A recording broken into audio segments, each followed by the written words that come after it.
Bob Dandridge, what a great call out. This guy is basically criminally underrated for his entire career and historically almost never gets talked about. And a big part of that is he gets drafted to the Milwaukee Bucks the same year as Kareem Abdul-Jabbar, so he's like the second rookie. Which, I'm just going to say, hey, if you draft Kareem as your first rookie and then pick up Dandridge in the fourth round and he becomes a four-time All-Star and two-time NBA champion, that's a pretty good draft for you. For the 71 Milwaukee Bucks, the team that wins the championship, it's kind of a three-headed monster. Everyone will always think of the first two, Kareem and Oscar Robertson, but Bob Dandridge is right up there, putting up a similar statistical profile as those two.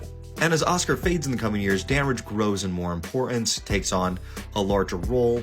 He's Milwaukee's secondary scorer behind Jabbar, as well as one of the better defensive wings in the league. It's not unfair to say that he is like Jabbar's Chris Middleton. And after Jabbar goes to LA, Dandridge ends up in Washington. In his first season with Washington, they end up winning the title, and there's a little bit of a kerfuffle over who's going to be Finals MVP. They give it to Wes Unseld because the media really doesn't like Elvin Hayes, and he fouled out with like 5 minutes left.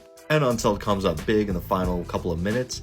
I personally look at it, and I think it probably should have gone to Hayes, but if not Hayes, Bob Dandridge had a fantastic series.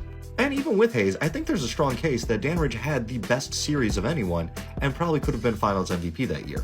The following year, 1979, is the last really great year of Dandridge's career, and he goes out on such a high note. All-Star, All-NBA second team, All-Defensive first team, and fifth in MVP voting. It's a pretty solid career, and over the course of it, he plays in 98 playoff games and averages pretty close to 20 points per game over that span.